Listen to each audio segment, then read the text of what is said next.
In the city of Nimara, power was never measured only by wealth. It was measured by what a man could control. And Farouk controlled everything. The markets, the council, the alliances that kept the city standing. But one morning, he made a decision that would shake the walls of his own house. He decided to take a second wife. What he didn't realize was that this single decision would change the balance of power inside the House of Farouk forever. Two voices, one roof. In Nimara, the dawn spilled across the marble corridors of the House of Farouk like honey, slow and certain.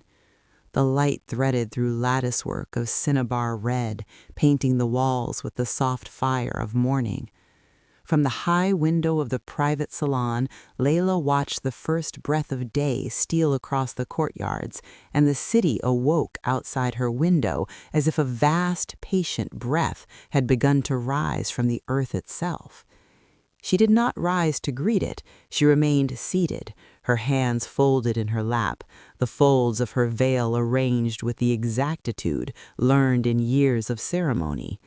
A long, quiet coil of waiting lived in her chest, the kind that honed itself into a blade in the dark. The House of Farouk was a world of measured stillness and ceremonial risk, where intention walked beside appearance like two dancers in a tight embrace. It housed a man named Farouk, a lord of import and wealth whose name was spoken with a mix of reverence and fear in the city's bazaars and councils. He wore authority as a tailor wears a fine coat, well cut, purposeful, and capable of lifting at a moment's demand. He moved through rooms as if the air itself bent to his presence, yet in the mirrors of his own counting house he saw the lines of age lengthening, the corners that daylight had not yet softened. He believed strength to be a visible currency, a word spoken, a seal delivered, a wife reinforced by a second wife, a house enlarged in the ledger of alliances. Leila had learned early that a woman's strength in Nimara did not reside in the body's vigor or the tongue's force. It lay in the architecture of the household, how well the rooms were kept, how quietly a rumor could be contained, how carefully a rival's ambition could be checked by the ritual of obedience. In her marriage, she had found a cadence, a rhythm that kept the world in balance, hers and his, together in the same instrument. She had learned to listen to the soft sound of a man's pride when it rehearsed itself into the day's decisions. And she listened now with the patient attention of a nurse listening to a fever.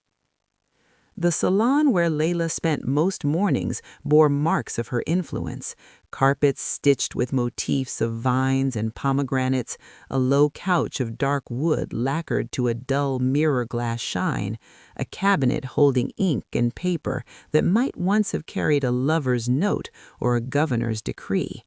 The room smelled faintly of rosewater and amber, but also of iron and cedar, a reminder of the tools and the walls that kept a household intact.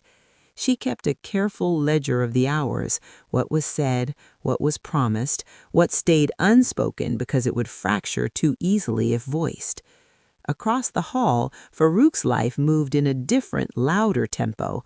Calls at dawn to the stewards, the clack of his seal upon parchment, the ring of couriers' hooves on the stones below the palace.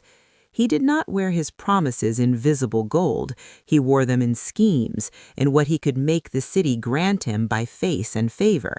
He did not adorn weakness as others might adorn a jewel. He managed it, tucked away, to be touched only by the right hand at the right moment when the world's gaze was elsewhere.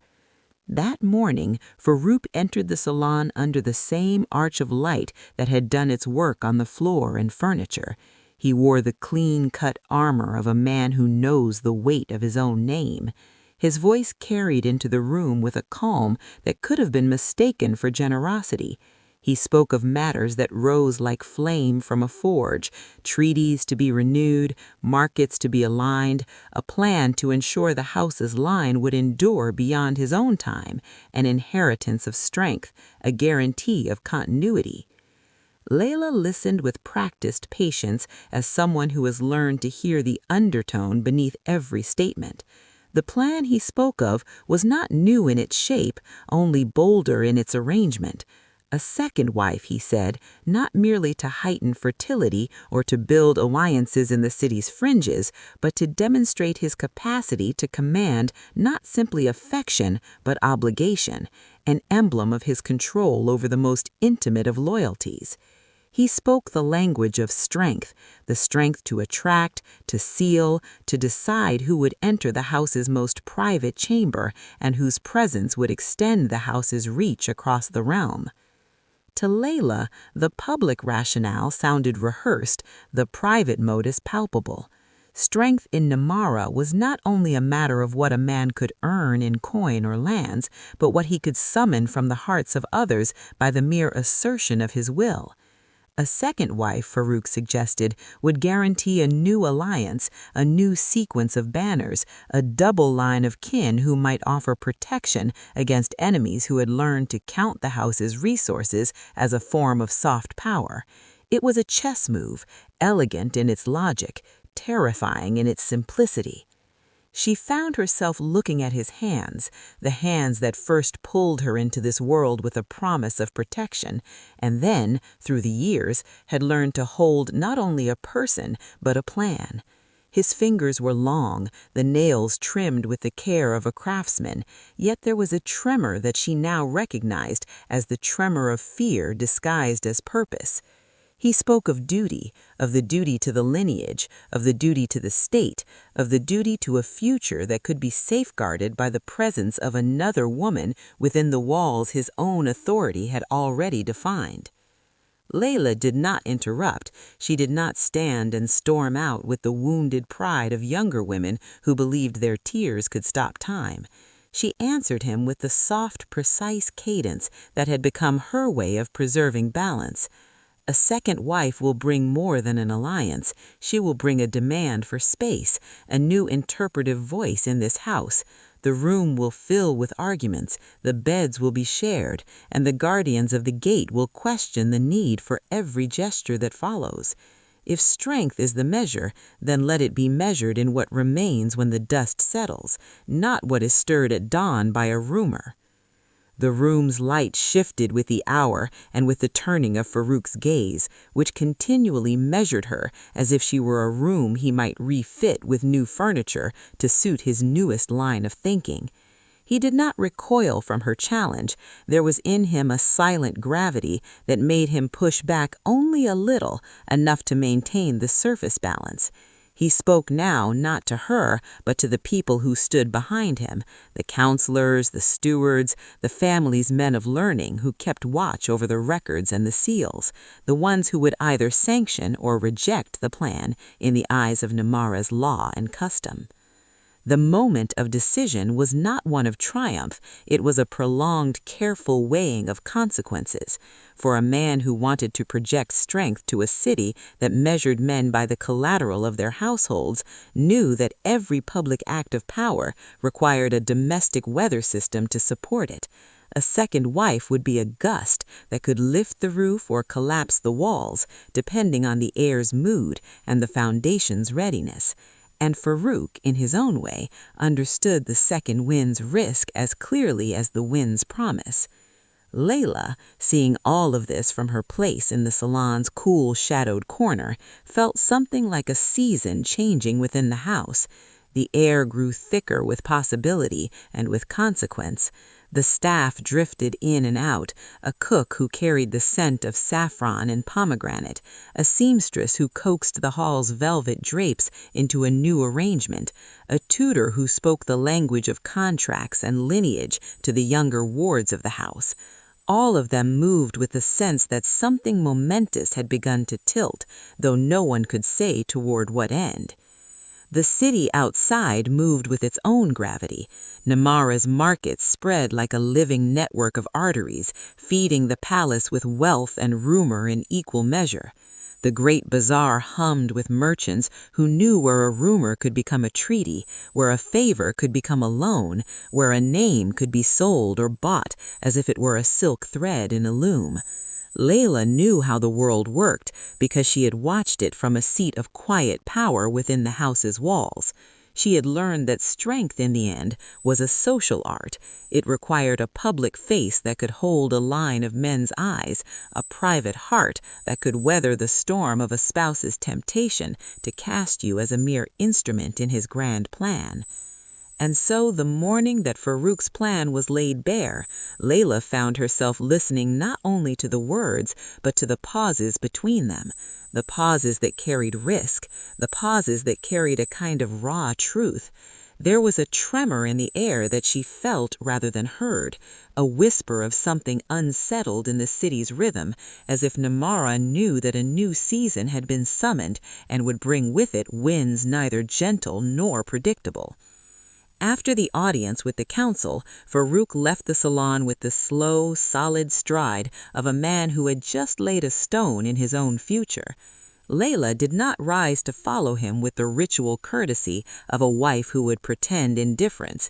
Instead, she remained where she was, listening to the room become still again, listening to the floor's quiet sigh as the staff settled back into their duties, listening to the city outside that never paused for the sake of one man's ambition. In the hours that followed, as the day wore on and the city's bells drifted into the palace, the second act of the test began. A procession of ambassadors from the allied city to witness the covenant signings. The two women stood together, not as rivals, but as co-stewards of a fragile, complicated future. Leila kept a careful record in her heart of every gesture, Nadira's steady gaze as she spoke to the aged ambassador who trembled at the weight of her words. Farouk's hands, which did not tremble yet bore the fatigue of holding a line between ambition and restraint. The elders' avid, patient listening, the merchants' wary smiles, as if each were calculating how the covenant would alter the balance of their own fortunes. The procession wound toward the seal room, the chamber where the careful art of wax and ink would translate trust into a binding agreement. The two men, Farouk, Nadira, and Leila, each signed, though their signatures bore different kinds of authority, his with the quick, confident stroke of a man who believed in his ability to command the room's outcome, hers with the deliberate, almost sacramental pace of a vow that must outlive him, Nadira's with a quiet, resolute dignity that signaled she would not relinquish the sightlines that mattered most. When the parchment's final seal cooled, a hush settled over the hall, and Leila felt the weight of what had been proven and what remained untested. The alliance, for the moment, held. The room's breath turned from tension to a measured, cautious hope. But in the pause that followed, she could discern the truth that had begun to reveal itself in earlier moments. Farouk's strength, as the city measured it, had not vanished with Nadira's entrance. It had simply found a new stage. And that stage, where the two wives now stood together, held a gravity that could either stabilize or fracture the house, depending on the next choice it required. The day ended not with a public triumph, but with a private, imperfect calm. Leila returned to her salon, Nadira to her own rooms, Farouk to the study where the lamp's flame fought the ink's stubborn dark. The house breathed as if it had endured a long conversation that was not yet complete, a dialogue in which every exchange would shape the future's edges. In the quiet that followed the day's long arc, Leila allowed herself a single, unguarded thought. The test of strength had not been about proving Farouk's capability to hold power through dominance. It had been a test to see whether the house could endure the pressure of two voices without breaking, a test of whether two women, each in her own way strong, could transform a plan built on public display into a framework strong enough to shelter both their hearts and Nimara's living memory. If strength was indeed the measure, then the night's slow, unglamorous silence suggested a direction the city might come to trust. Strength that binds, not strength that breaks. Strength shared, not strength asserted. A future in which a second wife's presence did not simply expose weakness, but helped to reframe it as a form of resilience. Leila stood at the balcony's edge and looked out upon Nimara's lights, the city's heart beating with a patient, stubborn rhythm. The test gave Farouk's pride a new surface to shine, Nadira a new depth to claim, and Leila, always the house's quiet center, an uneasy, hopeful view of the future. If the next days would demand more of them, they would meet them with the same restraint, the same moral gravity, and the same willingness to endure consequences for the sake of something larger than any single act of strength.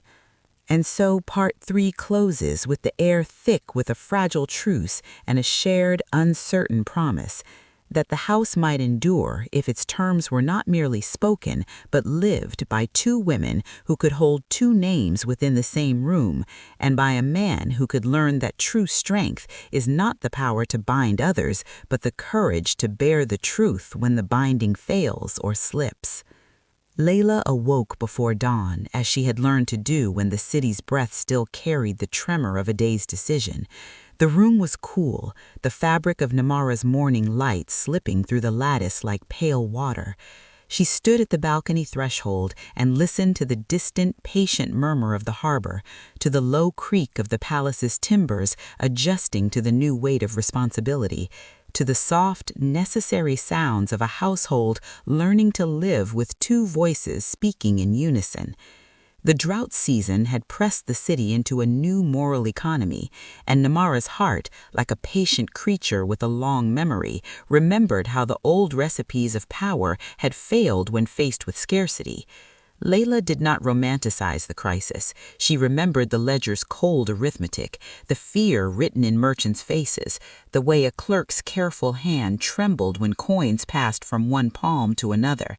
Yet she also remembered Nadira's calm, the second wife's voice that had refused to let fear become a command, the way Nadira had insisted on a governance that could weather not just a single storm, but many seasons. The day's first light found Nadira already awake, moving through the house with a quiet precision that had become her signature. She did not rush Farouk's day, but ensured the day's necessities, the audits, the grain allocations, the council schedule, could be met with the two women's shared eyes guiding the effort.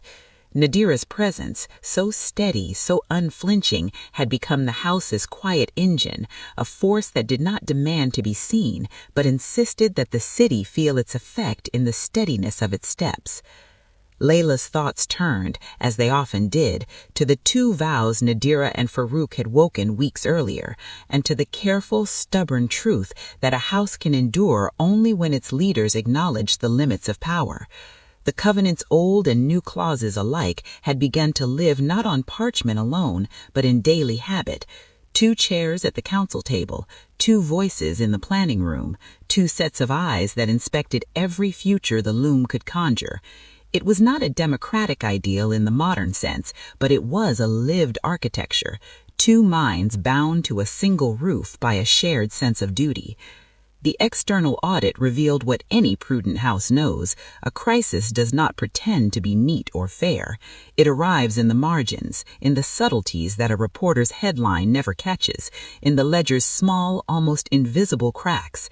The auditors spoke in careful arithmetic, in recommendations written with the restraint of those who know how quickly a city's faith can drift away if a plan seems to offer only bold words without lasting safeguards.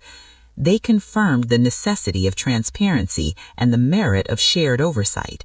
Nadira and Leila would co-chair a new governance committee, a daily, monthly, and quarterly rhythm of checks that included Nimara's elders, a rotating merchant delegate, and a rotating steward from Farouk's staff who would answer to the committee rather than to any single master of accounts. The day's decisions felt like a turning of a great wheel, slow and inexorable. Farouk, for his part, wore a look that once was a mask, but lately had become a realism. The old glare, the self-love that had learned to disguise fear as certainty, had remorseful edges now, and it showed in the way he listened when Nadira spoke of the city's needs, not just his plan's triumph. He did not embrace the humility that cruelty often requires, but he did begin to inhabit a different posture, the posture of someone who sees power as a responsibility rather than a privilege. In the weeks that followed, Nimara settled into a rhythm that felt almost ceremonial in its restraint. The two-woman governance model did not erase disagreement, it transformed how disagreement was managed. Leila and Nadira learned to prepare for the day's tests by building a buffer, transparent accounting, public explanations that were not evasions, and a shared commitment to protecting Nimara's autonomy even when the city's other ambitions pressed outward. They held monthly councils in the hall where the covenant's parchment had first become a living vow, inviting voices from the city, merchants, laborers, scholars, and even the discreet whispers of rivals who would rather see the old order return. Each meeting ended not with a winner or a loser, but with a plan for the next steps, and crucially, a set of criteria by which those steps would be measured. Leila found, as the seasons shifted toward rain and relief, that Nadira's strength was not a force that overpowered others, but a discipline that invited their active participation.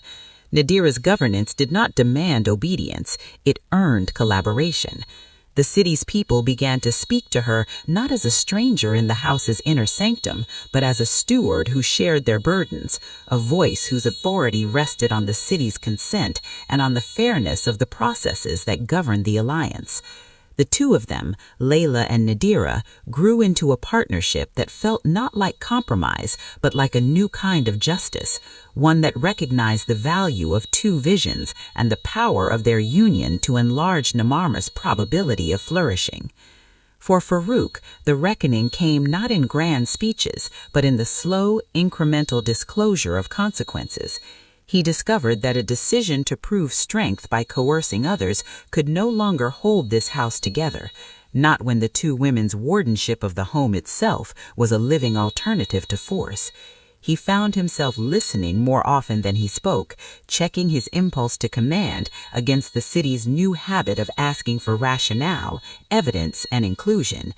The era of the single voice, which had once sounded so assured, now required a companion, not a rival in opposition, but a partner in governance who would remind him that power in Nimara is a shared weather system, not a private storm. The most intimate recognition